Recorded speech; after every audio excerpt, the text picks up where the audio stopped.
ನಮಸ್ಕಾರ. ಮಕ್ಕಳಿಲ್ಲ ಅನ್ನೋ ಕೊರಗು ನಿಮ್ಮನ್ನು ಕಾಡ್ತಾ ಇದೆಯಾ? ನೀವು ಮಾತ್ರ ಅಲ್ಲ, ಇವತ್ತು ಭೂಮಿ ಮೇಲೆ ಲಕ್ಷಾಂತರ ಜನ ಹೆಣ್ಮಕ್ಕಳು ಮಕ್ಕಳಿಲ್ಲ ಅನ್ನೋ ಕೊರಗಲ್ಲೇ ಜೀವನ ಮಾಡ್ತಾ ಇದ್ದಾರೆ. ಆದರೆ ಇಲ್ಲೊಬ್ಬ ಮಹಾ ತಾಯಿನ ನೋಡಿ, ತನ್ನ ಒಡಲನ್ನ ಬರಿದಾಗಿಸಿರುವಂತಹ ಭಗವಂತನಿಗೆ ಇಡೀ ಭೂಮಿಯನ್ನೇ ಮಡಿಲಾಗಿ ಹಸಿರಾಗಿ ಧಾರೆ ಎರೆದು ಕೊಟ್ಟವಳು ನಮ್ಮ ವೃಕ್ಷ ಮಾತೆ ಸಾಲುಮರದ ತಿಮ್ಮಕ್ಕ. ಇದು ಇಂದಿನ ಅಥವಾ ನಿನ್ನೆಯ ಕಥೆ ಅಲ್ಲ, 114 ವರ್ಷಗಳ ಹಸಿರಿನ ಕಥೆ.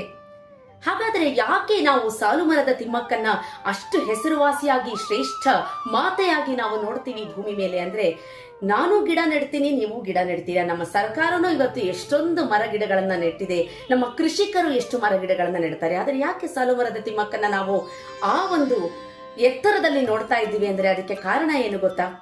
ಬಟ್ಟ ಬಡತನದಲ್ಲಿದ್ದಂತಹ ಸಾಲುಮರದ ತಿಮ್ಮಕ್ಕ ರಾಮನಗರ ಜಿಲ್ಲೆಯ ಹುಲಿಕಲ್ ಅನ್ನುವಂತಹ ಯಾವುದೋ ಒಂದು ಮೂಲೆಯ ಒಂದು ಪುಟ್ಟ ಹಳ್ಳಿಯಲ್ಲಿದ್ದಂತಹ ಸಾಲುಮರದ ತಿಮ್ಮಕ್ಕ ಬೆಟ್ಟದ ಮೇಲೆ ಜಲ್ಲಿಯನ್ನ ಕುಟ್ಟಿ ಜೀವನ ಮಾಡ್ತಾ ಇದ್ದಂತಹ ನಮ್ಮ ತಿಮ್ಮಕ್ಕ ತನ್ನ ಬಡತನವನ್ನ ವೃಕ್ಷಗಳಿಗೆ ಯಾವತ್ತೂ ಕೂಡ ತೋರಿಸ್ಕೊಡ್ಲಿಲ್ವಂತೆ. ಅಂಥ ಕಡು ಬಡತನದಲ್ಲಿಯೂ ಕೂಡ ಎಲ್ಲಿಂದನೋ ಹೋಗಿ ಎಷ್ಟೋ ದೂರದಿಂದ ಗಡಿಗೆಯಲ್ಲಿ ಮಡಕೆಯಲ್ಲಿ ನೀರನ್ನ ತಂದು ಗಿಡಗಳಿಗೆ ನೀರನ್ನ ಹಾಕಿ ವೃಕ್ಷಗಳನ್ನಾಗಿ ಮಾಡಿ ನಮ್ಮ ಪರಿಸರಕ್ಕೆ ಧಾರೆ ಎರೆದು ಕೊಟ್ಟಂತಹ ಈ ಮಹಾ ತಾಯಿನ ನಾವು ನೆನೆಸ್ತಾ ಇದ್ದರೆ ಇದು ಮಹಾ ಅಪರಾಧ ಅಲ್ವಾ?